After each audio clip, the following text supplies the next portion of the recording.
Extreme music was gaining more and more strength as thrash metal became everyone's favorite in 1986.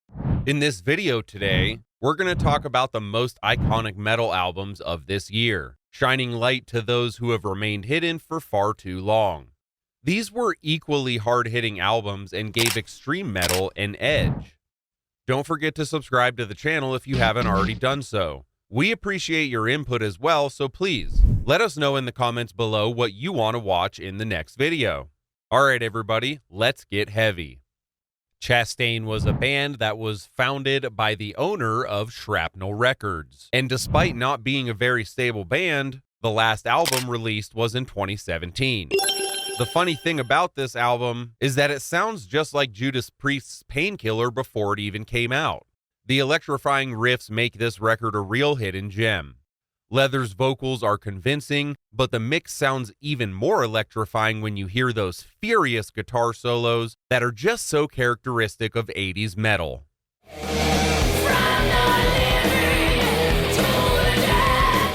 This is an album that was well received in the underground in 1986 due to its diversification of heaviness. Post Mortem's music is hard to categorize due to the band's relatively experimental sound. This album has elements of thrash, punk, and the guitarists sound clever enough with plenty of technical ability. The album has been regarded as an eclectic mixture of styles ranging from metal all the way to jazz. Vocalist John McCarthy's voice sounds punk, and for this case that's not a bad thing because his voice goes really well with the whole attitude. It's definitely an angry album with a bunch of thrash riffs.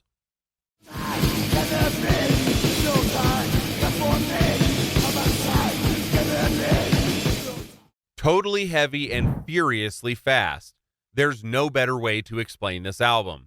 If you like speed metal and thrash combined, this album totally encapsulates all of that glory.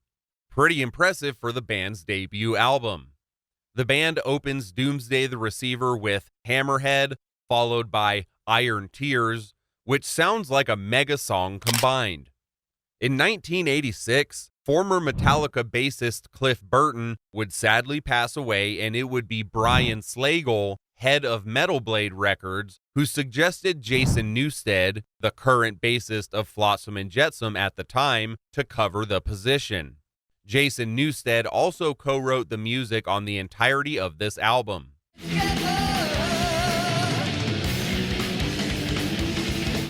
Hey metalheads, head on over to the website to discover even more greatness of the golden era in heavy metal. Link in the description box below.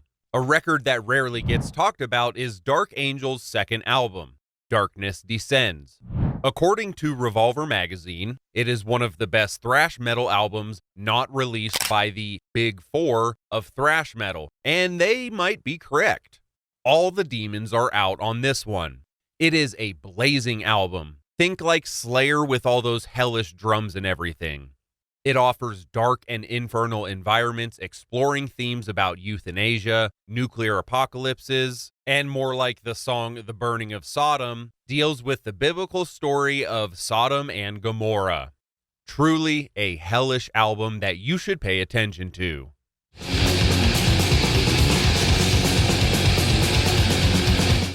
Quite an innovative album, and it turns out Megadeth's legacy was only beginning. These were exciting days for Dave Mustaine and company, as they would find themselves recording material that would sound very heavy for 1986 and technically really innovative as well. In the same way that the band made its way through the bushes following Mustaine's departure from Metallica, Megadeth released a hell of an album. The track Peace Sells But Who's Buying has become one of Megadeth's flagship title songs over the years. It is an anthem addressing the current state of society, where religion, politics, and money prioritize peace. The lyrics challenge the idea that peace can be sold, and the song questions if peace is a shared goal within society. Wake Up Dead is a depiction of him going insane thinking his girlfriend would kill him. This is because At the time of the recording of this song, Mustaine was indeed cheating on a girlfriend who was letting him stay at her place. The Conjuring cautions against satanic worship, highlighting its ultimate danger and the potential for selling one's soul to the devil.